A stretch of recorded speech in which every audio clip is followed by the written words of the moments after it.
और जेठानी के भी 2 बच्चे थे, देवरानी के भी 2 बच्चे थे। अब दूध पिलाने की बात थी तो उसने कहा कि मेरी एब्सेंस में मेरे बच्चों को भी दूध पिला देना।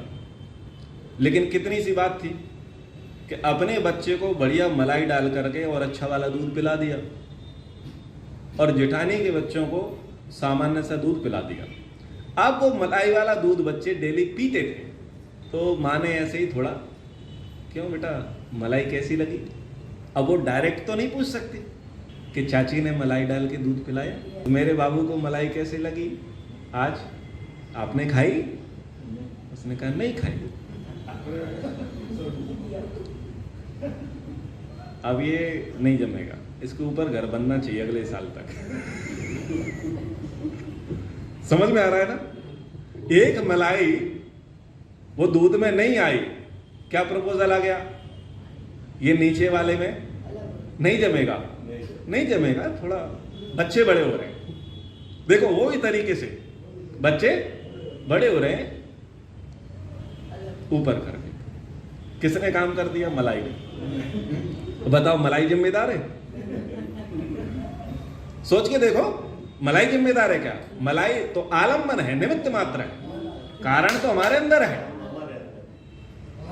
हम नहीं चाहते एडजस्टमेंट करना, हम नहीं चाहते क्षमा करना। अरे तुम कौन से हरिश्चंद्र हो? क्या तुम अपनी देवरानी के बच्चों के लिए सब प्रकार का प्रेम लुटाते हो जो वो लुटा देगी? और क्यों ही एक्सपेक्ट करते हो जब मां जाए जुड़वा बच्चों की मानसिकता समान नहीं होती तो उसकी और तुम्हारी काहे को समान होगी? और दर्शन ये कहते हैं कि व्यक्ति की वृत्ति सदा एक जैसी नहीं होती, कभी सत्व प्रधान, कभी रज प्रधान, कभी तम प्रधान। जो व्यक्ति सुबह के समय जिस बात को बोल रहा है दोपहर वो उसी के अगेंस्ट काम करता हुआ दिख जाएगा, क्योंकि वृत्ति बदल गई। सुबह सात्विक वृत्ति थी, दिन में राजसिक थी और रात्रि में तामसिक वृत्ति थी। तो परिस्थिति बदलने पर वही व्यक्ति का विचार, व्यवहार, कार्य बदल जाता है। इतना तो समझना चाहिए कि ये गुण वृत्ति विरोध चलता है, इतना हमें समझना चाहिए।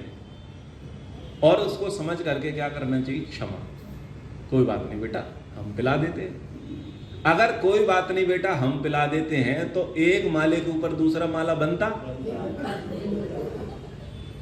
नहीं बनता। और फिर उसके लिए कितना बड़ा ना ना ना ना सिरदर्द खड़ा होता। जब तक माला नहीं बनता, कितनी मालाएं जपी जाती, सुबह से लेकर के शाम तक। वो याद रखती देवी, वो बन जाती कैकई। अब तो पृथक राज्य चाहिए भैया, मन्नत नहीं मांगते, वो प्लानिंग करती। अब वो पूरा साइको दिमाग चलाएगी, पूरा क्रिमिनल दिमाग चलाएगी। अब घर कैसे टूटे? क्यों? अब तो उसकी एक ही जिद है, ऊपर चाहिए। कारण बोले ये मेरे बच्चों से द्वेष करती। उसने तो चलो बच्ची है, छोटी है, देवरानी है, छोटी है, गलती हो गई, लेकिन अगर हम माफ कर देते उस प्रसंग को तो वो मामले बढ़ते नहीं।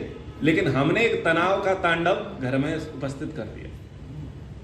तो ये चीजें बड़ी बारीकी की हैं, बड़ी छोटी छोटी हैं कि हम ये देखें कि क्या हम माफ कर पा रहे हैं। हम अपनी गलतियां दूसरों पर क्यों डाल रहे हैं कि उसने ऐसा किया, जबकि हम ऐसे थे, उसने तो केवल खटखटाया। हम ऐसे थे, हमारे अंदर वैसा था। अगर ना होता तो उसके करने से क्या ही हो जाता, क्या ही हो जाता। जैसे मान लीजिए हम सब लोग शराब नहीं पीते और शराब से हमें कोई लेना देना नहीं है। मुझे एक बात बताओ, अगर शराबी के साथ हम बैठ जाएंगे तो क्या वो शराब हमारे अंदर घुस जाएगी? क्यों नहीं घुसेगी? शराबी का आलम्बन है, लेकिन शराब के संस्कार नहीं है। संस्कार ना होने के कारण से वो आलम्बन क्या करेगा? कुछ नहीं कर सकता। दुखी करने के लिए सब बैठे हैं। अगर हम दुखी होना नहीं चाहते तो दुनिया का कोई भी व्यक्ति हमें दुखी नहीं कर सकता। बहुत सारे लोग चिंताएं, डिप्रेशन, तनाव देने के लिए मार्केट में घूम रहे हैं। अगर हम चाहें तो हम तनावग्रस्त नहीं होंगे, हम चिंता नहीं करेंगे।